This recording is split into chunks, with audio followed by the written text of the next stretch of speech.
Everyone, welcome to my channel. तो आज हम पढ़ेंगे क्लास 10th फिजिक्स का चैप्टर नंबर 1 लाइट। ठीक है, light, reflection of light and refraction of light. तो ये पार्ट 1 है। तो इस पार्ट में हम समझेंगे नेचर ऑफ लाइट को। ठीक है, इस पार्ट में हम वही देखेंगे, नेचर ऑफ लाइट को, उसको समझना है। तो चलिए हम पढ़ना स्टार्ट करते हैं। तो हम है ना थोड़ा सा बेसिक से स्टार्ट करेंगे। ठीक है, तो लाइट क्या होता है? लाइट देखिए, light is a form of energy. Light क्या है? एक एनर्जी का फॉर्म होता है, राइट। अब light is a form of energy, ठीक है। अब कोई भी चीज देखने के लिए हमें है ना लाइट की जरूरत होती है। Light is needed to see things around us, right. कोई भी चीज देखने के लिए लाइट की हमें जरूरत होती है। अब ये जो लाइट है उसको हम डिटेक्ट कैसे करते हैं? आई से करते हैं। और एक बात कि हम जो इतना अच्छा ब्यूटीफुल वर्ल्ड है, या फिर आप कचरे का ढेर देखते हो, एनीथिंग आप देखते हो, किसकी वजह से देखते हो? लाइट की वजह से देखते हो, है ना। और इस लाइट को हम डिटेक्ट कैसे करते हैं? With our आइसेस। लाइट को हम डिटेक्ट कैसे करते हैं? With our eyes. We detect light with our eyes. अब देखिए, क्या हम अकेले आइस की मदद से ही क्या हर चीज देख सकते हो? नहीं देख सकते, क्योंकि आप जाओ वहां पे स्विच ऑफ कर दो, अंधेरा है, ठीक है। अगर आप एक डार्क रूम में जाओगे, लाइट जो है आपका स्विच है उसको ऑफ कर दो, तो क्या होगा? पूरा अंधेरा हो जाएगा। तो आप नहीं देख पाओगे क्या बगल में टेबल है, जो भी आप नहीं देख पाओगे बगल में, है ना। उसी तरह अगर जब आप स्विच ऑन कर दोगे तो आपको जो बगल में है वो दिखने लगेगी। आपका चिप्स का पैकेट जो भी आपका आसपास में रखा हुआ है, आपको वो दिखने लगेगा। तो इससे क्या समझ में आता है? नहीं, सिर्फ हमारी आई ही बस जरूरी नहीं होता कुछ भी देखने के लिए। उसके लिए क्या जरूरी होता है? उसके लिए लाइट भी जरूरी होती है, राइट। तो हम कोई चीज कैसे देख पाते हैं? हम कोई चीज तब देख पाते हैं जब वो जो लाइट होती है, लाइट जब वो ऑब्जेक्ट से निकलती है और वो रिफ्लेक्ट होके हमारे आंखों में एंटर करती है, तब हम देख पाते हैं कोई चीज को। ठीक है, तो आप इतना समझ गए हम क्यों देख पाते हैं, कैसे, मतलब कैसे देख पाते हैं। इसी तरह देखते हैं, लाइट जो होती है वो रिफ्लेक्ट करती है। ओके, तो आप इसको नोटेड डाउन जरूर करें। तो देखिए, लुमिनस ऑब्जेक्ट क्या होता है? लुमिनस ऑब्जेक्ट वो होता है जिनके पास अपनी खुद की लाइट होती है। ठीक है, जिनके पास अपनी खुद की लाइट होती है। हम देखिए सन को कैसे देख पाते हैं? हम सन को इसलिए देख पाते हैं बिकॉज उसके पास एक तो वो लाइट, उसके पास लाइट होती है, वो लाइट हमारे आंखों में एंटर करती है, देन हम सन को देख पाते हैं। ठीक है, अब आप बोलोगे जैसे कि टेबल हो गया, टेबल के पास अपनी खुद की लाइट नहीं होती है, फिर भी वो हमें दिखता है। वो हमें इसलिए दिखता है क्योंकि नॉन लुमिनस कोई भी ऑब्जेक्ट, चाहे वो सन हो, स्टार हो, कोई भी नॉन लुमिनस ऑब्जेक्ट की लाइट जब उस ऑब्जेक्ट पे पड़ती है, जैसे कि टेबल पे पड़ी, ठीक है, टेबल पे पड़ी, अब वो टेबल क्या करता है? उस लाइट को रिफ्लेक्ट करता है हमारी आंखों में, तो हमारी आंखों में एंटर कर जाती है, तो हम उस टेबल को तब देख पाते हैं। तो आप समझ गए ऐसा क्यों होता है? क्योंकि हम लुमिनस को भी देख पाते हैं, नॉन लुमिनस को भी देख पाते हैं। अब देखिए, लुमिनस ऑब्जेक्ट जो होता है ना, बहुत कम होते हैं, इतने ज्यादा नहीं होते as compare to non luminous object. अब गारंटी है आपके आसपास में अभी जितनी भी चीजें होंगी उसमें है ना लगभग सब है ना नॉन लुमिनस होगी। बस आपका जो जिस रूम में आप बैठे होगे उस रूम में जो लाइट है वो एक लुमिनस ऑब्जेक्ट है। ठीक है, जो इलेक्ट्रिक बल्ब होता है वो एक लुमिनस ऑब्जेक्ट होता है। वो क्या है? वो एक लुमिनस ऑब्जेक्ट है, इलेक्ट्रिक बल्ब। अब जो बगल में आपका बुक है, फोन है, जो बुक है, ये सब क्या है? पेन, ये वो मार्कर, जो कुछ भी है वो सब क्या है? वो सब है नॉन लुमिनस ऑब्जेक्ट। तो आप समझ गए, द ऑब्जेक्ट लाइक सन, वो ऑब्जेक्ट जैसे कि सन हो गया, स्टार हो गए, इलेक्ट्रिक बल्ब हो गए, एक्सेट्रा, बहुत सारे, तो विच इमिट देयर ओन लाइट, जिनके पास अपनी खुद की लाइट होती है। ठीक है, खुद की लाइट होती है, आर कॉल्ड लुमिनस ऑब्जेक्ट, वो होता है लुमिनस ऑब्जेक्ट। और नॉन लुमिनस क्या होता है? वो ऑब्जेक्ट जिनके पास खुद की लाइट नहीं होती, वो क्या करते हैं? रिफ्लेक्ट करते हैं दूसरों की लाइट, जो लुमिनस ऑब्जेक्ट होते हैं उनकी लाइट को रिफ्लेक्ट करते हैं, वो होता है non luminous object. Those object which do not emit their light, जिनके पास अपनी खुद की लाइट नहीं होती, which do not emit their own light themselves but only reflect the light which fall on them are called non-luminous object। जैसे कि moon है, ठीक है, मून नहीं है, वैसे आपको पता ही है, मून वैसे भी एक नॉन लुमिनस होता है, वो सन की जो लाइट होती है उसको रिफ्लेक्ट करता है, तो इसलिए हम उसको देख पाते हैं। तो आप समझ गए लुमिनस क्या होता है, नॉन लुमिनस ऑब्जेक्ट क्या होता है। वैसे ये सबने पढ़ा ही होगा, लेकिन फिर भी हमें बेसिक से स्टार्ट करें तो ये तो याद होना चाहिए, है ना। तो आप इसको नोटेड डाउन जरूर करिए। अब हम समझेंगे नेचर ऑफ लाइट को। ठीक है, तो देखिए जो नेचर है लाइट का, क्या नेचर होता है, इसके ऊपर है ना 2 थ्योरी है। ठीक है, there are 2 theories about the nature of light. 2 theory है, एक थ्योरी है वेव थ्योरी ऑफ लाइट, और दूसरी है पार्टिकल थ्योरी ऑफ लाइट। ठीक है, तो पहले देखिए वेव थ्योरी ऑफ लाइट को हम पढ़ेंगे। देखिए क्या होता है अकॉर्डिंग टू वेव थ्योरी। अब वेव थ्योरी के अकॉर्डिंग जो लाइट होता है, लाइट किससे? Light consist of electromagnetic waves. Light जो है मिला हुआ है किससे? मिलकर है किससे?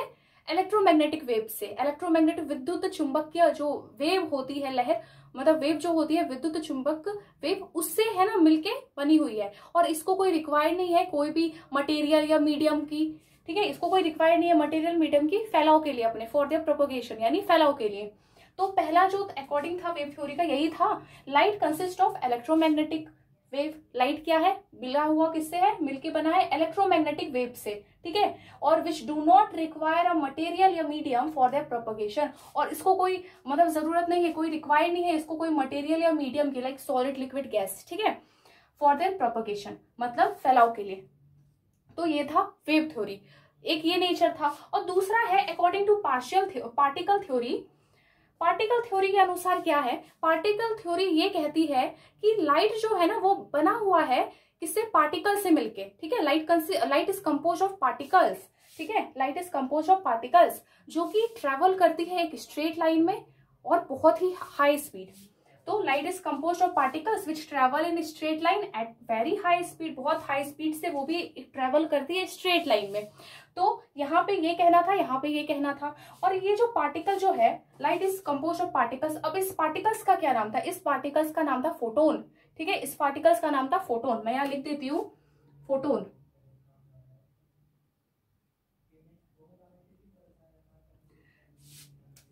इसका नाम था फोटोन। और तो इट इज वेरी इंपॉर्टेंट कि आप है ना फोटोन जो है पार्टिकल का क्या बोलते हैं, हम उसको बोलते हैं फोटोन। तो आप इसको याद जरूर कर लीजिएगा। तो कुछ साइंटिस्ट ये बोल रहे थे नहीं, जो लाइट होता है वो किससे बना है, वेव से, और कोई बोल रहे थे पार्टिकल से बना है। तो क्या हुआ, अब ये देखा गया लाइट्स के कुछ जो लाइट होती है उसके कुछ फिनोमिनास क्या होते हैं।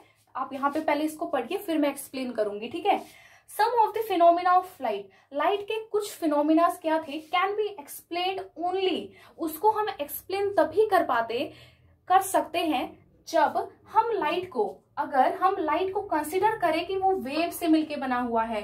समझ रहे हो, कुछ ऐसे फिनोमिनास लाइट के देखे गए, अगर हम माने वहां पे वो तब हम एक्सप्लेन कर सकते हैं जब हम ये कंसिडर कर दे, हाँ जो लाइट है वो किससे मिलके बना है, वेव से मिलके बना है, तभी हम एक्सप्लेन कर पाएंगे उस फिनोमिनास को। अब वो कौन से फिनोमिनास है, जैसे कि देखिए diffraction of light, interference of light, ये सब क्या है, इंटरफेरेंस ऑफ लाइट, ये सब क्या है, ये एक फिनोमिना है।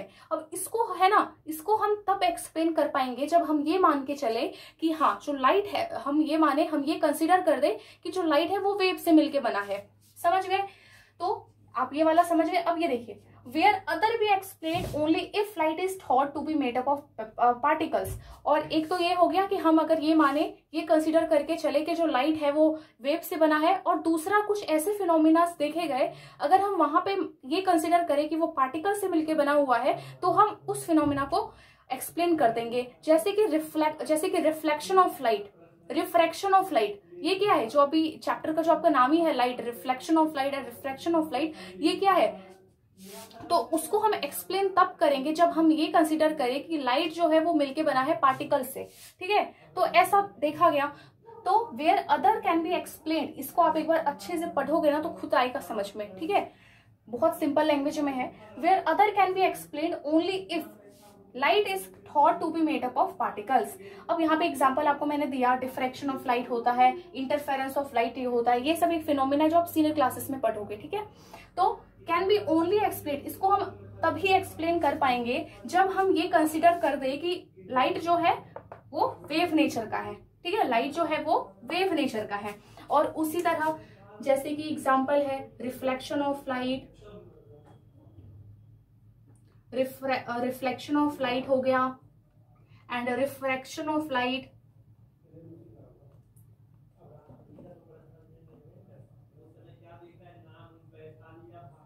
Refraction of light. तो ये कुछ ऐसे फिनोमिनास है जिसको हम तब एक्सप्लेन कर पाएंगे जब हम ये कंसिडर करें कि जो लाइट है उसका क्या नेचर है, उसका पार्टिकल वाला नेचर है। समझ रहे हो, उसका पार्टिकल वाला नेचर है। तो वैसे भी हम ये वाला भी पढ़ेंगे, आपको तो पता ही है, reflection of light and refraction of light वाला। तो यहाँ पे यही बात हो रही है। जब ये फिनोमिनास देखे गए तो फिर क्या होता है, मतलब बहुत सारे एक्सपेरिमेंट्स हुए, उसके बाद है ना, एक्सपेरिमेंट्स होने के बाद ये कंक्लूजन निकला, मतलब ये पता चला जो लाइट होता है उसका है ना दो नेचर है, एक होता है वेव नेचर, एक होता है पार्टिकल नेचर। तो physics experiment over the past 100 years, मतलब बहुत एक्सपेरिमेंट्स हुए भी पास्ट पिछले 100 सालों से, और क्या हुआ, हैव डेमोस्ट्रेटेड द लाइट, तब है ना डेमोस्ट्रेटेड किया गया लाइट को कि हैव्स अ डुअल नेचर, उसका दो नेचर होता है। डुअल नेचर का मतलब दो नेचर होता है, ठीक है। एक कौन सा नेचर था, एक था वेव नेचर, दूसरा कौन सा नेचर था, पार्टिकल नेचर। दोनों नेचर होता है लाइट का। अब कहाँ पे कौन सा नेचर लगेगा, कहाँ पे वो डिपेंड करता है उनके सिचुएशन पे। क्लियर, ठीक है। Light exhibit the properties of both waves and particles depending on the situation it is in, ठीक है। तो लाइट की जो प्रॉपर्टी होती है वेव वाली और पार्टिकल वाली, अभी कहाँ पे कौन सा नेचर काम होगा तो वो डिपेंड करता है उसके सिचुएशन पे। तो ये था आपका नेचर ऑफ लाइट।